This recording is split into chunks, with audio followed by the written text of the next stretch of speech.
vamos a comenzar a analizar el problema del transporte eléctrico en un sólido cristalino.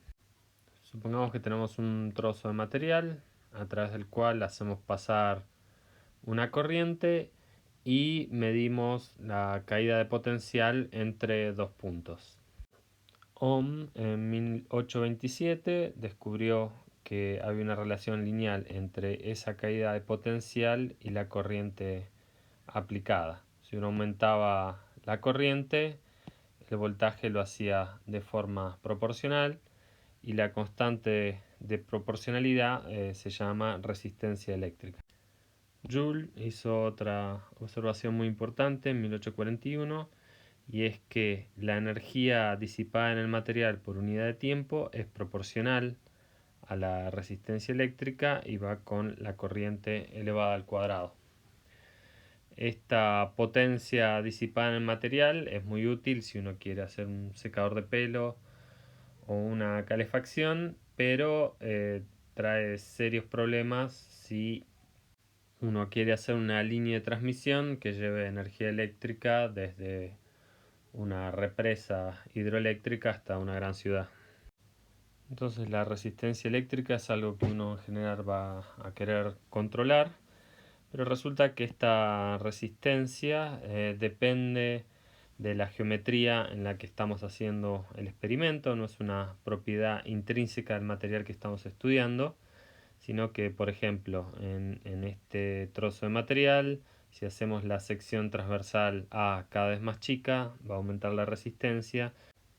Y si aumentamos la distancia entre los puntos en los cuales medimos la caída de potencial, también vamos a observar de vuelta una relación lineal entre la corriente y el voltaje, pero va a cambiar la constante de proporcionalidad R, que va a aumentar en ese caso. Entonces, en general, uno lo que quiere es ver una propiedad intrínseca del material que está estudiando y sacarse encima los efectos de la geometría. Para el caso de la barra de sección transversal A y largo L, alcanza con multiplicar a la resistencia por el área y dividirla por la longitud para obtener esta cantidad, la resistividad. De la resistividad sabemos que tiene que ser positiva o nula, porque de no serlo violaría la segunda ley de la termodinámica. Podríamos usar una fuente de calor para cargar una batería, por ejemplo. La resistividad en los materiales varía a más de 30 órdenes de magnitud. Las resistividades más bajas se dan en los metales preciosos y en el grafeno. Y el récord de resistividad lo tiene el teflón. Entonces queremos tratar de entender por qué se dan diferencias tan grandes en la resistividad y cuál es el origen de la resistividad. Y ese programa nos va a llevar también a entender otras propiedades de los metales. El primer modelo exitoso para analizar el transporte eléctrico en materiales se debe a Drude, que lo construyó en el 1900, y hay que tener en cuenta que el electrón se había descubierto 3 años antes, los trabajos de Thomson. Y el modelo de Drude está basado en la teoría cinética de los gases, esa teoría que es una teoría clásica para tratar el comportamiento de los gases había sido muy exitosa, y lo que hizo Drude es aplicar esa misma teoría pensando a los electrones en un metal, en un material, como un gas clásico. Entonces tenemos un gas clásico para nuestros electrones que se mueven con alguna distribución de velocidades y cada tanto tiempo sufren alguna colisión. Lo que supuso Drude es que los electrones chocaban con los iones de la red cristalina. En esta teoría se consideran las colisiones como instantáneas. Entre dos colisiones la partícula no siente ninguna fuerza debido a los iones o otros electrones, solamente siente la fuerza debido a los campos externos. Vamos a suponer acá que cuando choca el electrón, luego de la colisión, el impulso que tiene es completamente independiente del impulso que tenía antes. Y es completamente aleatorio, o sea, puede salir en cualquier dirección con la misma probabilidad. Eso quiere decir que si promediamos el impulso luego de la colisión sobre colisiones, nos va a dar 0. Si tenemos muchos electrones y a un instante dado tienen todos una colisión, como el resultado de cada una de esas colisiones va a ser aleatorio, también esperamos que el impulso final promediado sobre electrones nos dé 0.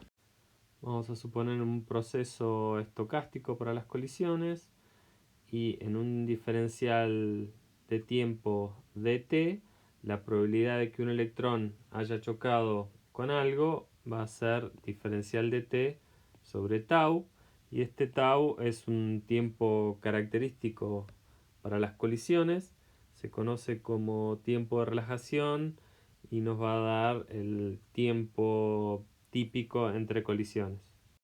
Usando este tiempo característico y la velocidad cuadrática media, podemos construir una escala de longitud que vamos a llamar camino libre medio, y la interpretación que uno le da es que es la distancia típica que recorre un electrón entre dos choques.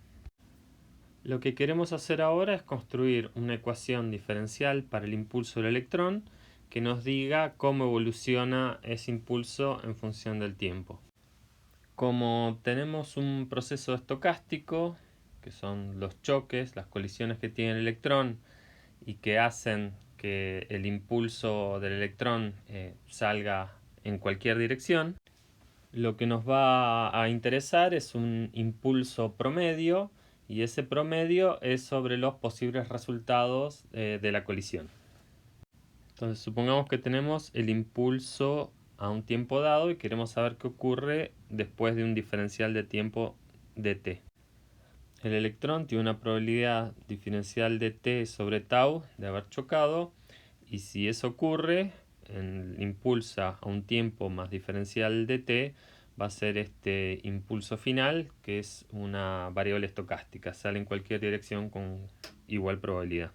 Si no tuvo un choque en ese tiempo, y eso ocurre con probabilidad 1 menos diferencial de t sobre tau, lo que va a ocurrir es que va a estar sujeto a la fuerza externa únicamente. Era una de las suposiciones del modelo, no veía interacciones ni con los iones ni con los otros electrones. Esta ecuación de acá es la ecuación de movimiento para una partícula con impulso P sujeta a una fuerza externa F. Eso se ve restando de este lado P de t, dividiendo por diferencial de t, nos queda que la derivada con respecto al tiempo del impulso es igual a la fuerza. Para calcular el impulso promedio vamos a sumar la probabilidad de que haya tenido un choque por el impulso después del choque, más la probabilidad de que no haya tenido un choque por el impulso después de ese diferencial de tiempo, y además vamos a promediar sobre todos los posibles resultados del impulso final. Este impulso final es el impulso que tenía el electrón luego de una colisión. Eso es lo que tenemos en esta ecuación, y ahora vamos a usar que el impulso después de una colisión promediaba a 0. Podemos desarrollar este producto y vemos que nos aparecen términos que van con el diferencial de tiempo al cuadrado y que vamos a tirar en el límite de diferencial de t tendiendo a 0. Restando el promedio del impulso de los dos lados y dividiendo por diferencial de t y tomando el límite de diferencial de t tendiendo a 0, nos queda esta ecuación diferencial para el impulso promedio. De acá en más vamos a tirar el símbolo de valor medio, pero no hay que olvidarse de que este P es una cantidad promedio. Estamos considerando a los electrones como clásicos, así que el impulso es la masa del electrón por la velocidad. Vamos a tomar la fuerza de Lorentz, que está dada por esta ecuación en el sistema de unidades CGS. Y acá hay que tener cuidado, pues estamos tomando E como una cantidad positiva. Menos E es la carga del electrón. Bueno, y acá E mayúscula es el campo eléctrico, B mayúscula el campo magnético y C la velocidad de la luz en el vacío. Nos queda finalmente esta ecuación de movimiento para el electrón, que aparece la fuerza de los campos, y un término proporcional a la velocidad, que es como si el electrón se estuviera moviendo en un medio que le produce alguna fricción.